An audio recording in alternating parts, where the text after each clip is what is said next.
Hello friends, my name is Manoj Vishwas. Welcome back to my YouTube channel. आज मैं आपको पढ़ाने वाला हूं बैंकिंग चैप्टर। जो बच्चे 10th क्लास आईसीएससी में है उनके लिए बैंकिंग चैप्टर एक बहुत इंपॉर्टेंट चैप्टर है। क्यों? क्योंकि इसके क्वेश्चन इजी होते हैं और एकदम पक्के नंबर आपको आएंगे ही आएंगे। So give me only 15 minutes and in this 15 minutes I will take you through this chapter. What are the important topics?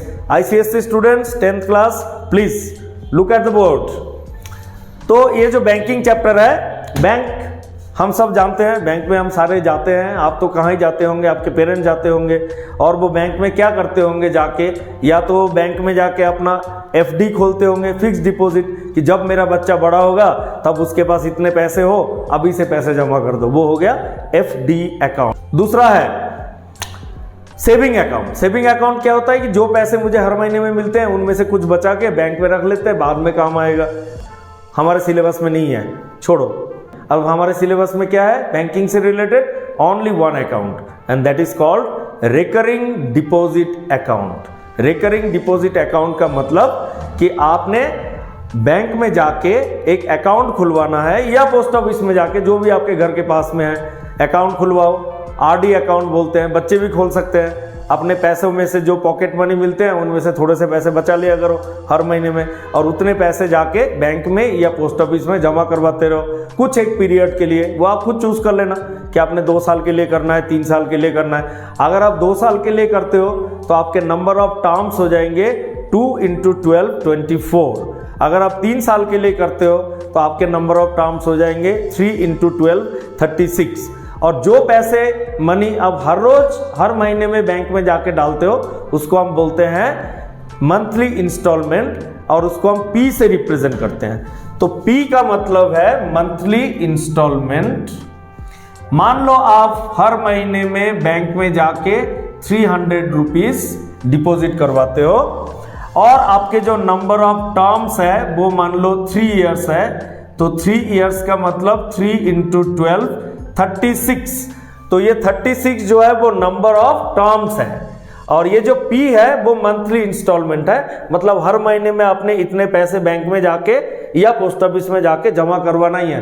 पर एक बात का ध्यान रहे, ये कभी ब्रेक नहीं होना चाहिए, है ना। एक बार आपने फिक्स कर लिया तो उतने पैसे आपने देने ही देने हैं, और इतने महीने के लिए आपने देने ही देने हैं। अब बैंक वाले आपको क्या देंगे?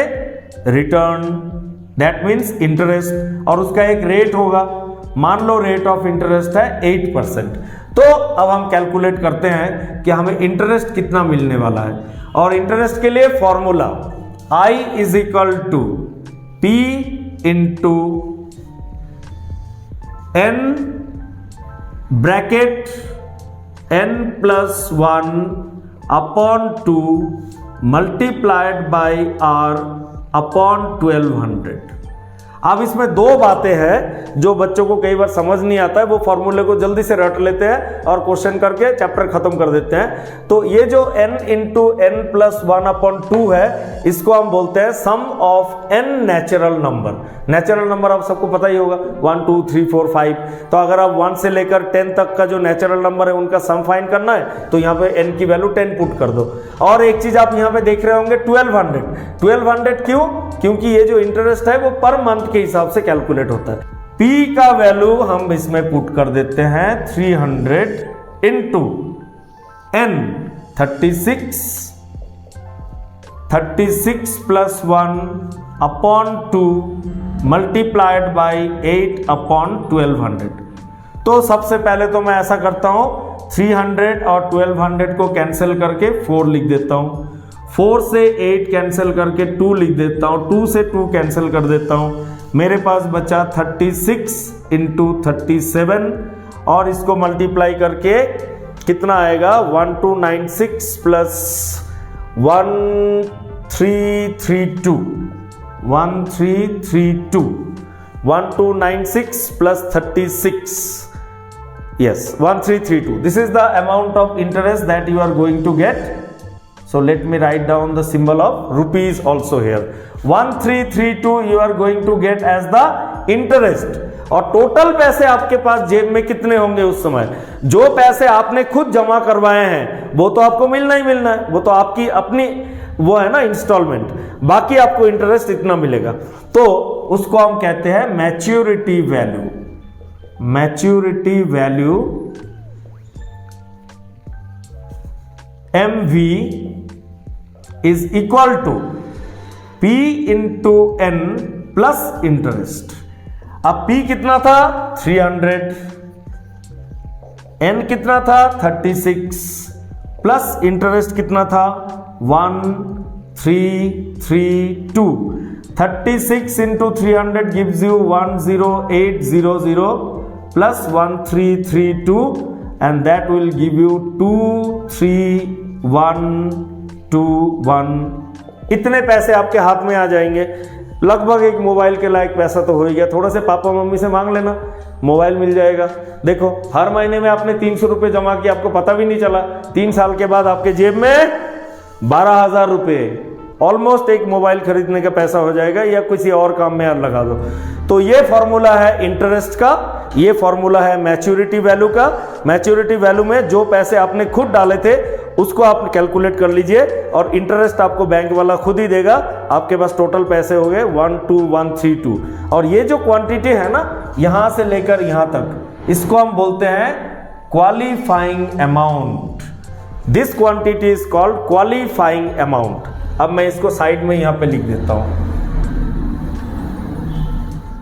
क्वालिफाइंग अमाउंट मतलब वो कौन सा अमाउंट है जिसके ऊपर आपको इंटरेस्ट मिलने वाला है, that is known as qualifying amount. ये तो हो गया जी सिंपल क्वेश्चन, लेकिन इस चैप्टर में एक मुश्किल क्वेश्चन भी है बच्चे, और वो मुश्किल क्वेश्चन क्या है कि जब आपको क्वेश्चन में नंबर ऑफ टर्म्स फाइंड करने के लिए कहा जाएगा, तब ये क्वेश्चन थोड़ा सा मुश्किल हो जाता है, थोड़ा सा ट्रिकी हो जाता है, और उसके लिए आपको किस चीज का नॉलेज चाहिए, क्वाड्रेटिक इक्वेशन का नॉलेज चाहिए। वो आ रहा है मेरे नेक्स्ट वीडियो में।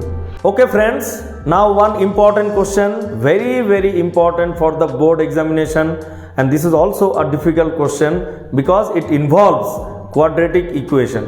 और आपको पता है क्वाड्रेटिक इक्वेशन सॉल्व करने के लिए 2-3 मेथड है, एक तो आप फैक्टराइजेशन से कर सकते हो, एक आप क्वाड्रेटिक फॉर्मूले से भी कर सकते हो। चलो फिर एक क्वेश्चन करते हैं जो थोड़ा सा मुश्किल है और जो बहुत इंपॉर्टेंट है। मान लो आपकी मंथली इंस्टॉलमेंट है ₹1200, P is equal to ₹1200, maturity value is given ₹12440, rate of interest is given 8%. Now we have to find what is the number of installment. This type of questions जिसमें number of instalment find करना होता है वो थोड़े से difficult होते हैं इस चैप्टर में, और बहुत इंपॉर्टेंट भी है, तभी तो डिफिकल्ट है। तो देखते हैं इसको सॉल्व करने का क्या तरीका है। फॉर्मूला वही है, maturity value. Maturity value is equal to P into N। ये वो अमाउंट है जो आपने खुद अपने जेब से डिपॉजिट किए थे, प्लस इंटरेस्ट, और इंटरेस्ट का फॉर्मूला होता है P N into N plus 1 upon 2 multiplied by R upon 1200।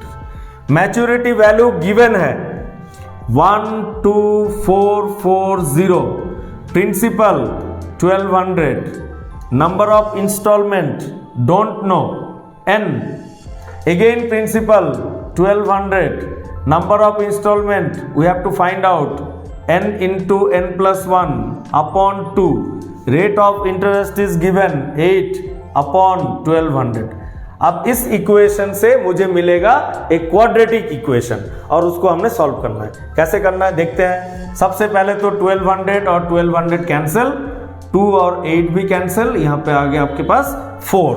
So you get 1200n plus 4 into n plus 1 gives you 4n square plus 4n। Left hand side में 12440। अब इन सबको हमने एक side में ले जाना है, implies that 4n square plus 4n plus 1200n minus 12440 is equal to 0, implies that 4n square plus 1204n -12440 is equal to 0। बन गया जी क्वाड्रेटिक इक्वेशन, क्योंकि वेरिएबल का डिग्री 2 है। अब क्वाड्रेटिक इक्वेशन में एक बात आपको चलते चलते ये भी बता देते हैं, क्वाड्रेटिक इक्वेशन को सॉल्व करने से पहले उसको जरूर रिड्यूस कर लेना। रिड्यूस करने का मतलब अगर कोई नंबर ऐसा है जिससे तीनों कोफिशिएंट आप डिवाइड कर सकते हो तो वो जरूर कर लेना, उससे आपकी इक्वेशन बिल्कुल इजी हो जाएगा, छोटा हो जाएगा, आपके लिए काम आसान हो जाएगा। तो इस क्वेश्चन में मैं देख पा रहा हूं कि इस इक्वेशन के सारे टर्म्स जो है 4 से डिवाइड हो रहा है, तो डिवाइडिंग बोथ साइड्स बाय 4 ये जरूर कर लेना। डिवाइडिंग बोथ साइड्स बाय 4 इसको बोलते हैं रिडक्शन। इस स्टेप को बोलते हैं रिडक्शन। रिडक्शन करने से हमारा काम ही आसान होता है, तो कर देते हैं रिडक्शन। सबको 4 से डिवाइड करेंगे। 4n² upon 4 gives you n²। 1204n divided by 4 gives you 301n and 12440 divided by 4 gives you -3110 equal to 0। देखो आपकी इक्वेशन कितनी छोटी होगी, इजी हो गया। अब आपके लिए सॉल्व करना बड़ा आसान है, और इसको सॉल्व करने के लिए 2 मेथड है। एक तो आप इसको फैक्टर्स बना के सॉल्व कर सकते हो, पहले वो कर लेते हैं। n² plus 311n minus 10n minus 3110 equals to 0। 311 minus 10 gives you 301 and 311 multiplied by 10 gives you 3110. It is called sum and product method. Taking n common, n plus 311, taking 10 common, n plus 311 is equal to 0, and that gives you n is equal to -311 or n is equal to 10. Since number of terms cannot be negative, so the answer is 10 months. So I got my answer. Answer of this question, n is equal to 10 months. लेकिन ये तो एक method है, एक और method है, that is by using quadratic equation.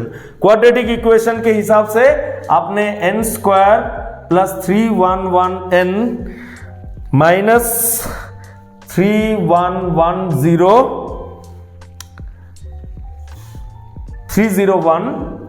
301 minus 3110 is equal to 0. Identify A is equal to 1. Identify B is equal to 301. Identify C minus 3110. Now first you will find discriminant. Discriminant is D is equal to B square minus 4AC.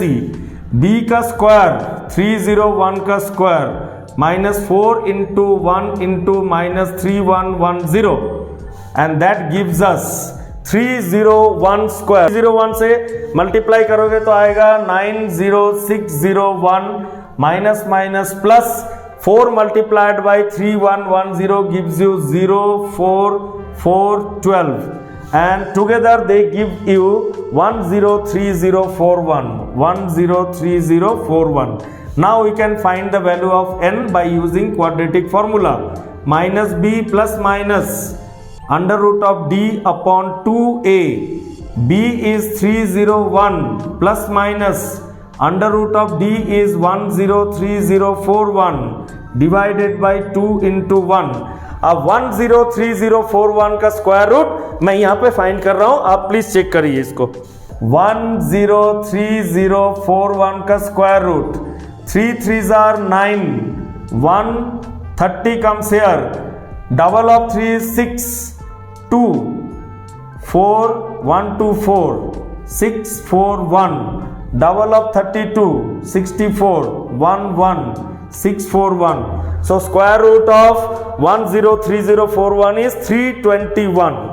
So I get minus 301 plus minus 321 upon 2, and therefore n is equal to minus 301 plus 321 upon 2, and that is equal to 20 upon 2, 10. Same answer that you got by the method of factorization. तो इस type के question का आप जरूर practice कर लेना, क्योंकि यही वाले क्वेश्चन जो है बोर्ड एग्जाम्स में ज्यादा आते हैं। नेक्स्ट वीडियो के लिए थोड़ा सा इंतजार करिए, मिलता हूं आपके साथ एक और इम्पॉर्टेंट टॉपिक 15 मिनट्स